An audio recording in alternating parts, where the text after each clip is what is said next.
बंसी वाले की जय, बोलिए सांवरे सरकार की जय, बोलिए लखदाता की जय। जय जय श्री राधे, जय जय श्री राधे, जय जय श्री राधे। बोलिए वृंदावन बिहारी लाल की जय।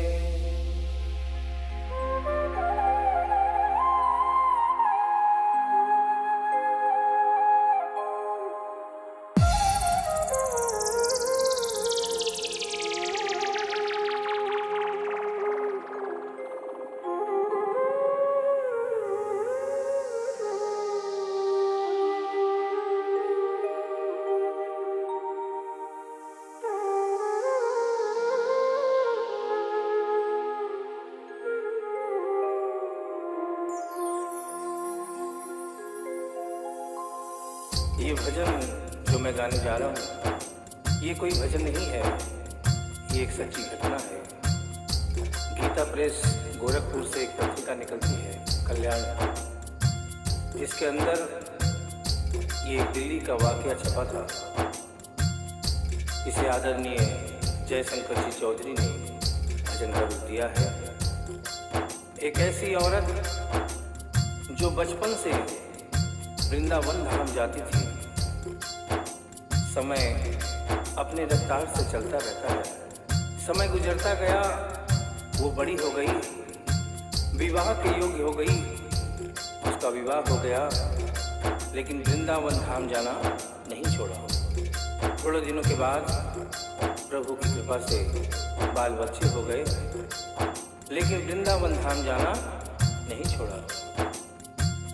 समय गुजरता गया, बच्चों की भी शादी हो गई, लेकिन वृंदावन धाम जाना नहीं छोड़ा। नाती पोते हो गए, लेकिन वृंदावन धाम जाना नहीं छोड़ा।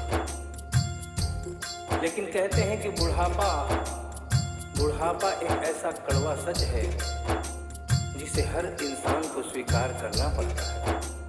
उस औरत ने जब ये देखा कि अब शरीर साथ नहीं देता, अंतिम बार वृंदावन धाम गई और वहां से कन्हैया की एक पीतल की मूर्ति खरीदकर अपने साथ अपने घर ले आई और बड़े प्यार से उसकी सेवा करने लगी। तो आइए उस औरत की जिंदगी में वो कौन सा वाकया हुआ, वो कौन सी घटना हुई, इस भजन के माध्यम से बता रहा हूँ। भगत के वश में है भगवान, भगत के वश में है भगवान, भगत के वश में है भगवान, भगत के वश में है भगवान। भक्त बिना ये कुछ भी नहीं है, भक्त बिना ये कुछ भी नहीं है, भक्त है इसकी जान। भगत के वश में है भगवान, भगत के वश में है भगवान।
समय अपनी गति से चलता रहता है। थोड़े दिनों के बाद घर में जन्माष्टमी का त्योहार आया। उस दिन संजोगवश उस औरत की तबीयत बहुत ज़्यादा खराब थी। वो अपने बिस्तर से उठ भी नहीं पा रही थी। उसने अपनी बहू को आवाज़ देकर कहा कि बेटा, आज जन्माष्टमी है, आज जन्माष्टमी है। आज मेरे कन्हैया को नहला धुलाकर, उसे चंदन का लेप लगाकर, उसे सुंदर वस्त्र पहनाकर पालने में बिठा दो। बहू जो कि एक जरूरी काम कर रही थी कंप्यूटर पे, उसने कहा कि माँ अभी थोड़ा वक्त लगेगा, अभी मैं एक बहुत जरूरी काम कर रही हूँ। जब 2-3 घंटे के बाद ये काम खत्म हो जाएगा तब तेरा जो काम है वो होगा। उस औरत ने कहा कि भाई, मेरे घर में हमेशा से सबसे पहला काम मेरे कन्हैया का, मेरे लल्ला का होता हुआ आया है, और आज भी सबसे पहला काम मेरे कन्हैया का होगा। ये काम करने के बाद तुम और कोई भी काम करो, मैं तुम्हें मना नहीं करूंगी। बहू को थोड़ा गुस्सा आ गया। उसने गुस्से में आकर, झुंझलाकर झटके से कन्हैया की मूर्ति को उठाया। मूर्ति हाथ से गिर गई, और जो ही मूर्ति हाथ से गिरी, उस औरत के दिल से आवाज आई, वो लल्ला लल्ला पुकारे, हाय क्या जुल्म हुआ रे, बुढ़ापा बिगड़ गया जी, लाल मेरा कैसे गिरा रे। बुढ़ापा बिगड़ गया जी, लाल मेरा कैसे गिरा रे। और अपने बेटे को बुलाती है और कहती है क्या, जाओ डॉक्टर को लाओ, लाल का हाल दिखाओ, अगर इसको कुछ हो गया मुझे भी मार गिराओ। अगर इसको कुछ हो गया मुझे भी मार गिराओ। रोते रोते पागल हो गई, रोते रोते पागल हो गई, घर वाले परेशान, भगत के वश में है भगवान, भगत के वश में है भगवान। भगत के वश में है भगवान, भगत के वश में है भगवान। उसके बेटे ने लाख समझाने की चेष्टा की कि माँ, ये पीतल की मूर्ति है, माँ ये पीतल की मूर्ति है, इसे गिरने से कोई चोट नहीं लगती। लेकिन वो एक ही रटन लगा के रखी थी कि किसी डॉक्टर को बुलाओ और मेरे कन्हैया को दिखाओ। हल्ला गुल्ला सुनकर पड़ोसी जमा हो गए। पड़ोसियों ने पूछा, भाई क्या बात है?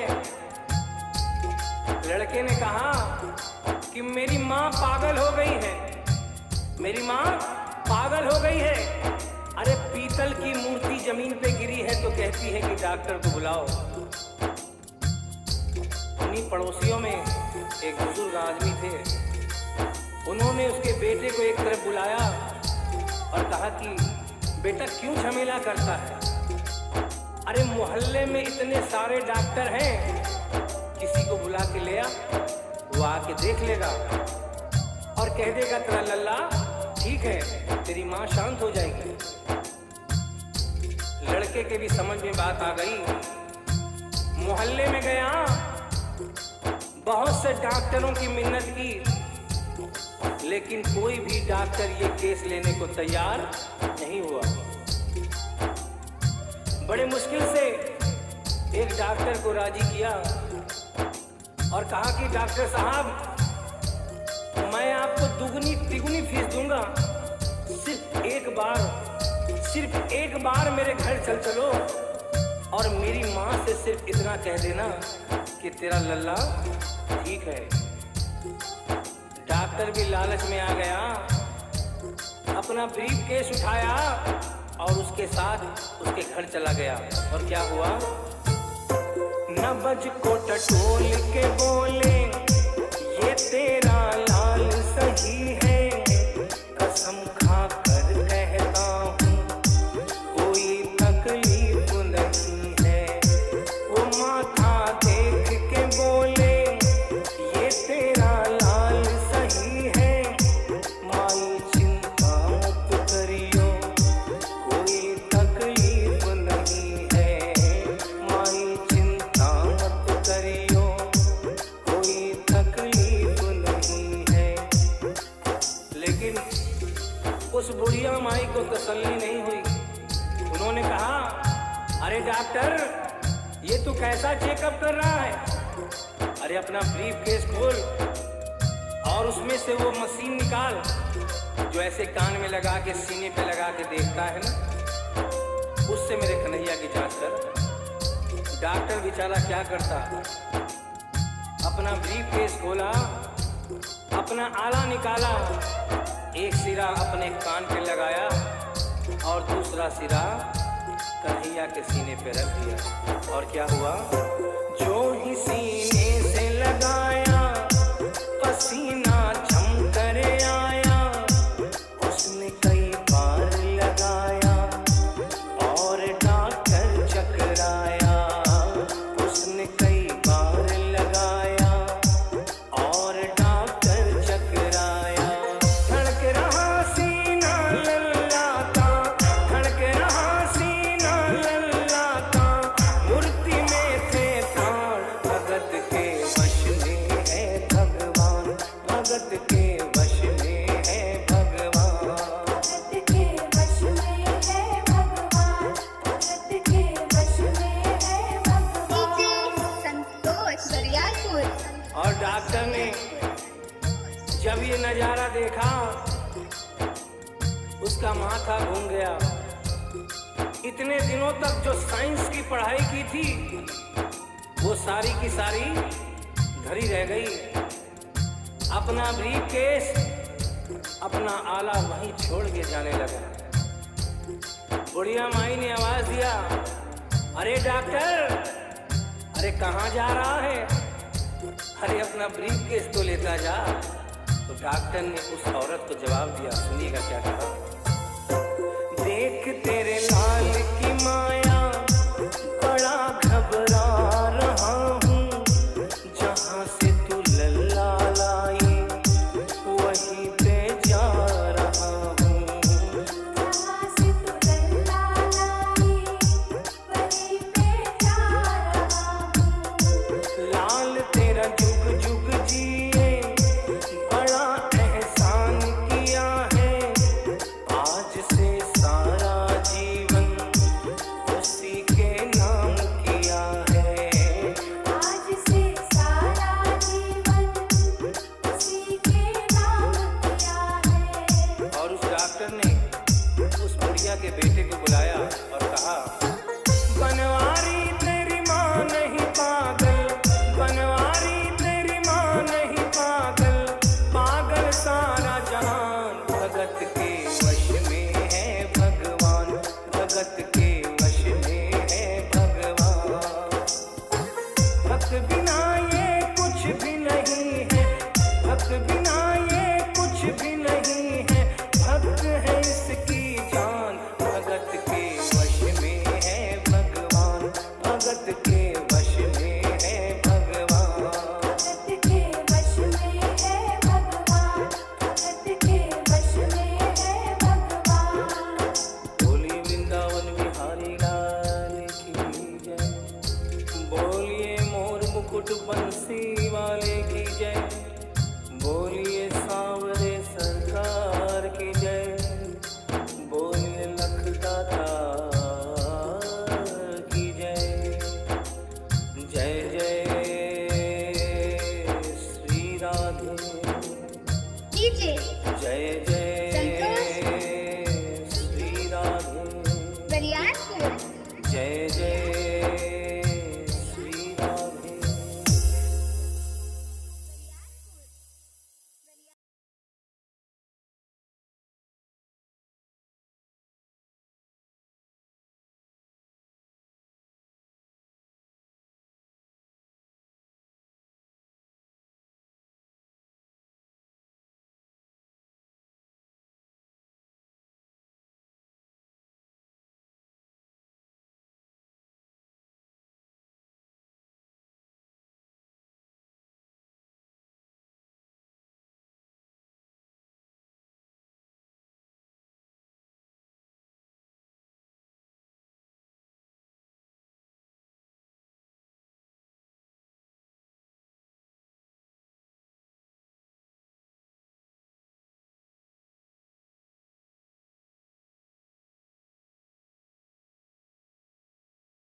क्या बिगड़ेगा बाबा मुझ पे तेरे